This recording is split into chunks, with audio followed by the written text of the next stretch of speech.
नमस्कार दोस्तों, स्वागत है आप सभी का एक बार फिर से।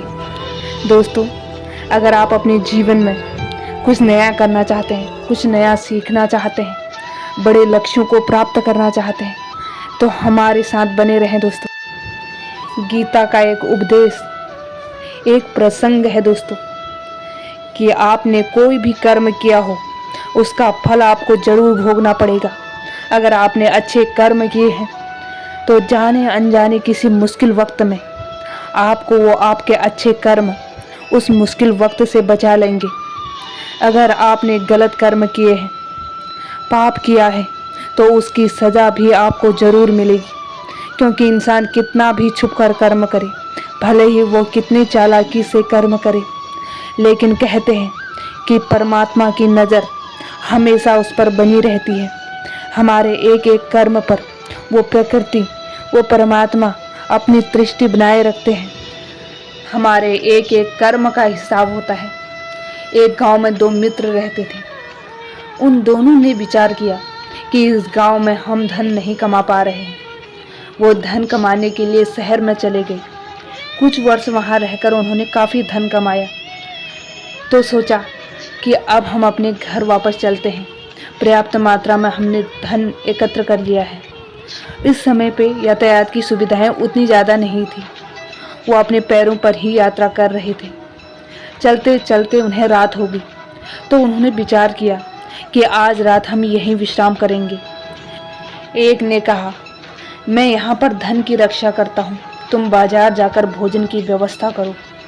जब दूसरा मित्र बाजार गया तो उसके मन में पाप आ गया। उसने कहा, इतना पैसा हमने कमाया है, अगर मैं इसको यही जंगल में मार दूं तो सारा पैसा मेरा हो जाएगा, नहीं तो मेरे को इसका आधा धन इसको देना पड़ेगा। मन में यह खोट आने पर उसने अपने मित्र के खाने में जहर डाल दिया।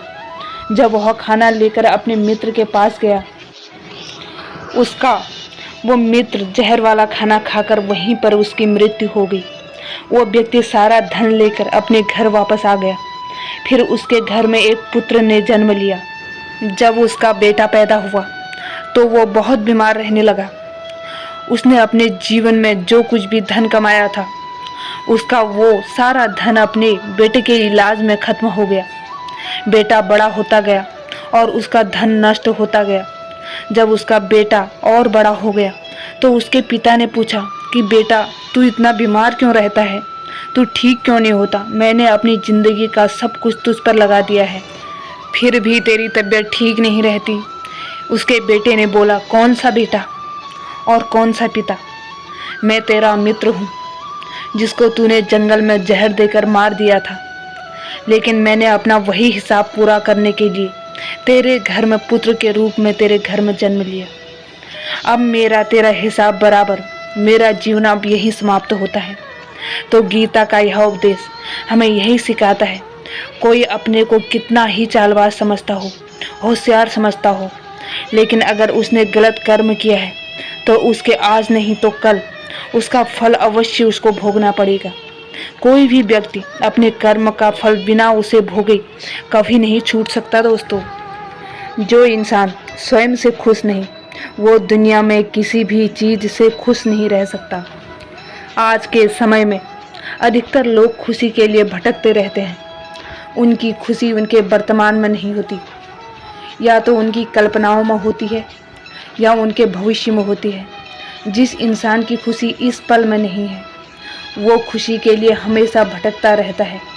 जो इंसान अपने आप से ही खुश नहीं, अगर वो किसी रिश्ते में भी जुड़ेगा, उस रिश्ते में भी उसे दुख ही मिलेगा।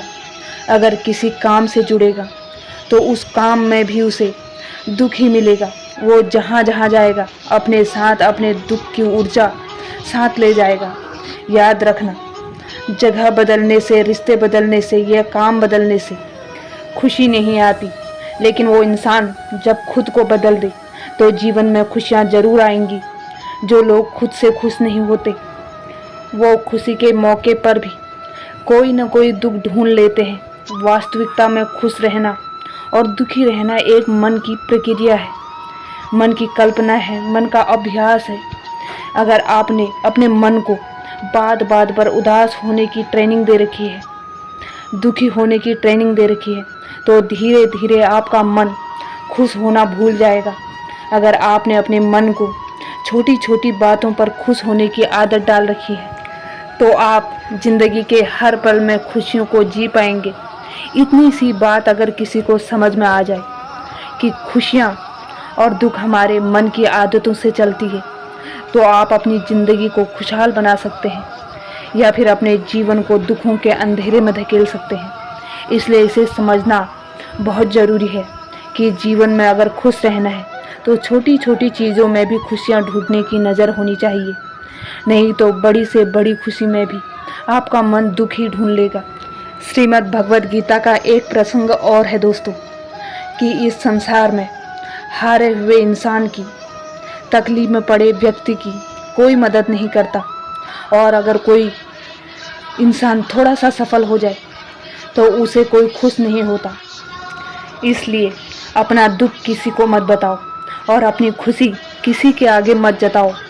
आप अगर अपने दुख को दुनिया के आगे शेयर करोगे, लोगों को बताओगे, तो लोग आपसे दूर भागना शुरू कर देंगे, क्योंकि उन्हें पता है कि जितना इसके पास रहेंगे इसके दुखड़े सुनने पड़ेंगे और ये कभी भी हमारी मदद मांगेगा। इसलिए बेहतर है इससे दूर ही रहो। और जैसे ही आप सफल हो जाते हैं तो लोगों को वो भी रास नहीं आता, वो भी उन्हें अच्छा नहीं लगता। यह दुनिया भी बड़ी अजीब है, दुखी इंसान की मदद नहीं करती और जो इंसान खुश है उसे खुश नहीं रहने देती। उसकी खुशी से भी इन लोगों को तकलीफ़ होती है। आपने हजारों बार ये सुना होगा कि दुख में कोई किसी का साथी नहीं होता, तो भी लोगों को समझ नहीं आता, तो भी लोग अपना दुख जाके लोगों को बताते हैं, उनसे उम्मीद लगाते हैं कि वो उनकी मदद करेंगे। कोई क्यों करेगा किसी की मदद, और क्यों खुद को इतना कमज़ोर बनाना कि किसी की मदद की ज़रूरत पड़ जाए। और क्यों आप अपनी खुशियों को दूसरे को बताए बगैर नहीं रह सकते। कई लोगों को आदत होती है, जब तक अपनी सफलता के बारे में, अपनी खुशियों के बारे में 20-30 लोगों को बता न देंगे, तब तक उनका मन भरता ही नहीं है।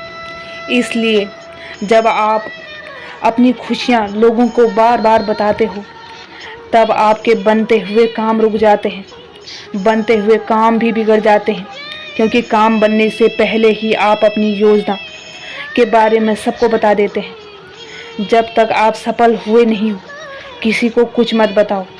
जब तक कि आपकी योजनाएं पूरी नहीं हुई हैं, किसी को कुछ मत बताओ। और जिस दिन आप सफल हो जाओगे, जिस दिन आपकी योजनाएं पूरी हो जाएंगी, तब आपको बताने की ज़रूरत नहीं पड़ेगी। लोगों को अपने आप आपकी सफलता दिख जाएगी। इसलिए चाहे आपकी खुशी हो, चाहे आपका दुख हो, उसे अपने तक ही सीमित रखना चाहिए। उम्मीद करती हूँ आपको ये वीडियो पसंद आया होगा। अगर हाँ तो like, comment, share and subscribe करें दोस्तों। बेल आइकन को भी प्रेस करना ना भूलें, ताकि आने वाली हर वीडियो का नोटिफिकेशन सबसे पहले आप तक पहुँचे। जय श्री कृष्ण।